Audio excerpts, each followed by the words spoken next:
अगर आई लव मोहम्मद कहने से इन्हें आपत्ति है, इनके पेट में दर्द है, तो ये उस बात को जब क्यों नहीं कहते? जब कोई अस्पताल में व्यक्ति भर्ती होता है, जब खून की जरूरत पड़ती है, तो जब ये रहीम का भी, असलम का भी खून ले लेंगे। अभी आपने देखा होगा पंजाब की बाढ़ में वही मुस्लिम समाज के लोग मदद कर रहे थे, ये लोग कहां चले गए थे? आप ईश्वर का नाम लेने पर बुलडोजर चलाओगे? ये सीरिया है, पाकिस्तान है, बांग्लादेश है, इस देश में कानून है, संविधान है, न्याय मिलने में देरी हो सकती है, ऐसा नहीं कि न्याय नहीं मिलेगा। इस देश में मुख्यमंत्री जेल गए, इस देश में कैबिनेट मंत्री जेल गए, इस देश में बड़े बड़े डीजीपी जेल गए, जो राज्यपाल होते हैं उन पर कलम टंगी है। तो धैर्य रखिए, शोषण कभी भी ना बर्दाश्त किया गया, ना आगे किया जाएगा। बताओ संविधान में कहां लिखा हुआ कि आई लव मोहम्मद कहने में आपत्ति है, या किसी भी धार्मिक जो है श्लोक कहने पर आपत्ति है? कोई भी लिख सकता है।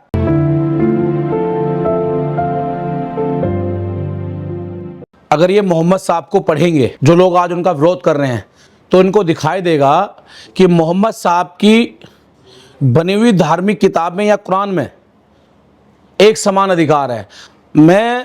अगर मुझे लोग हिंदू मानते हैं तो मैं उस पर कहना चाहता हूं कि मेरी जिम्मेदारी बनती है कि मैं अपने बाबा साहब ने हिंदुत्व जो धर्म त्यागा, क्यों त्यागा? बराबरी का अधिकार नहीं था। अगर आप किसी मंदिर में जाएंगे तो वीआईपी दर्शन अलग हैं और नॉर्मल दर्शन अलग हैं, लेकिन मोहम्मद साहब की मस्जिदों में एक समान, चाहे कोई 5 करोड़ का आदमी हो, चाहे कोई बेचारा आम नागरिक हो, वो एक समान खड़ा होगा, एक लाइन में खड़ा होगा। तो ये तो है आई लव मोहम्मद की बातें। अब मैं कहना चाहता हूं सबसे पहले आई लव इंडिया। आपने देखा होगा कि कोई भी अपने ईश्वर का नाम मुखर होकर ले सकता है। अगर सेकुलर देश नहीं मानोगे तो क्या मानोगे? मैं कह रहा हूं I love Mohammad, I love Mahadev, I love Jai Bhim, I love my India. तो कहने में क्या आपत्ति है? कोई विरोध कर रहे हैं, कोई मारकाट कर रहे हैं, कोई किसी जबरदस्ती बुलवा रहे हैं? लगाम तो उन पे लगनी चाहिए जो जबरदस्ती दाढ़ी पकड़ के लोगों से अब शब्द बुलवाने का काम करते हैं। लेकिन हिंदुत्व को हावी करने के लिए गरीब मजदूर किसान के बेटे को भगला करके अपनी संगठनों में, अपने दलों में ला करके उनको लड़वाने का काम किया जा रहा है। इस बात को उत्तर प्रदेश नहीं, पूरे देश की ब्यूरोक्रेट कह रही है। आईएएस पीसीएस कह रहे हैं, जिले कप्तान कह रहे हैं कि हम मजबूर हैं, सरकार से बंधे हुए हैं, ये गलत हो रहा है। और देखिएगा आप, जब सरकारें चेंज होंगी तो कितने मंत्री, कितने विधायक, कितने सांसद जेल में ठूसे जाएंगे। वो लोग हैं जिनकी विचारधारा काल्पनिक ग्रंथों पर टिकी हुई है, जिसका कोई अस्तित्व नहीं है। पूरी दुनिया आप अगर जाएंगे तो 100+ कंट्रियां मुस्लिम समाज को मानने वाली हैं। जब आप पूरी दुनिया में जाएंगे तो बहुत सारी कंट्रियां बुद्धिस्ट को मानने वाली हैं। जब आप पूरी दुनिया में जाएंगे तो आप यकीन मानिएगा, बाबा साहब को आइकॉन कहा जाता है, कलम का बादशाह कहा जाता है। और ये जो लोग सिर्फ एक इंडिया में बैठ करके कुछ लोग धर्म के नाम पे डमरू बजा रहे हैं, उन्हें कोई मानता नहीं है। अब तो ये बात हो गई कि भाई सत्ता में वो लोग आ गए तो मन चाहे कहानी बना रहे हैं। भाई सत्य को तो आपको मानना पड़ेगा। ईश्वर की आस्था, अगर किसी को राम राम कहने से या जय श्री राम कहने से किसी का मन मोहित होता, प्रभावित होता है, तो उसको हम रोक नहीं सकते। किसी का जय मोहम्मद कहने से आई लव मोहम्मद से होगा, किसी का नाम आई लव श्री राम से होगा, किसी आई लव जय भीम से होगा, किसी का जो है आई लव गुरु नानक जी के नाम से होगा। तो आप उस पर रोकथाम थोड़ा कर लोगे। लेकिन अगर मुस्लिमों को टारगेट करोगे तो उसके दुष्परिणाम आपको झेलने पड़ेंगे। लेकिन लोग कह रहे हैं कि नई परंपरा डाली गई है, ये कानपुर से बरेली में पूरे देश में, प्रदेश में फैल गया है। आप अपने देश के प्रधानमंत्री के ट्विटर पर लगा सकते हो, ट्रेंड बना सकते हो कि आई लव चाय वाला,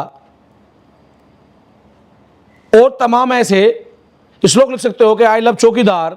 अगर किसी एक पार्टिकुलर समाज ने अपने ईश्वर का नाम लिख लिया, को गलत लिख दिया, बताओ संविधान में कहां लिखा हुआ है कि आई लव मोहम्मद कहने में आपत्ति है, या किसी भी धार्मिक जो है श्लोक कहने पर आपत्ति है? कोई भी लिख सकता है।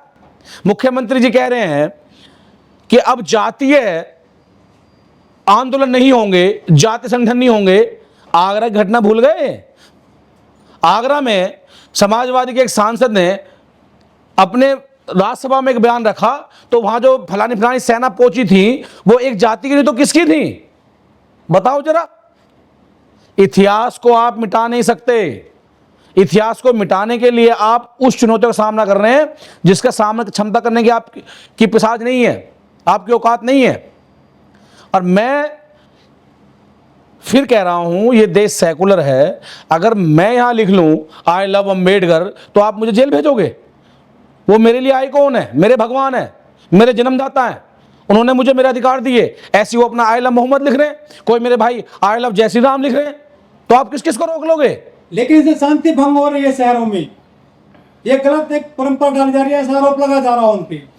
देखिए, शांति व्यवस्था कहीं कोई भंग नहीं है। जब आप किसी को उसके मौलिक अधिकारों के खिलाफ जाकर के दबाओगे, मारोगे, पीटोगे, बुल्लो चलाओगे, तो मरता क्या ना करता, वो अपनी आवाज में रखे। कानपुर में, बरेली में लाठीचार्ज किया गया है, दर्जनों लोग गिरफ्तार हो गए हैं इस मामले में। देखिए, मेरा बस इतना कहना है कि जहां आपको लग रहा है कि हमारे किसी बयान से किसी को आपत्ति है, तो आप रोड पे ना जाएं, अपने घरों में रहें, अपने धार्मिक स्थलों पर रहें और वहाँ खूब लिखें। इस बात को मैं और आप बड़ी भली भांति जानते हैं कि आज सरकार की मंशा कैसी है, और ये बिल्कुल स्पष्ट है, ये सरकार जाने वाली है, आने वाली कई पीढ़ियों तक ये सरकार कभी सत्ता में नहीं आएगी, क्योंकि इन लोगों ने समाज को कई हजार वर्गों में बांट दिया अपने लाभ के लिए। आप जिस मोहम्मद की बात कर रहे हैं कि भाई मोहम्मद कोई नहीं कहेगा, मैं पूछना चाहता हूं, जब देश की आज़ादी के लिए जब बिगुल बजा था तो कितने हमारे मुस्लिम समाज के सोल्जर शहीद हुए थे? क्या उनका कोई योगदान नहीं है? जब उनसे नहीं पूछा गया ये मोहम्मद साहब को मानने वाले हैं, पैगंबर साहब को मानने वाले लोग हैं? ऐसे कितने मेरे और समाज के लोग शहीद हुए जो अलग अलग धर्म, अलग आस्था में अपना विश्वास रखते थे, जब तक उसने नहीं पूछा। जब ये मुस्लिम समाज के लोग कोई भी सामान खरीदते हैं, लेते हैं, तो उसका टैक्स पे का पैसा राजस्व में नहीं जाता।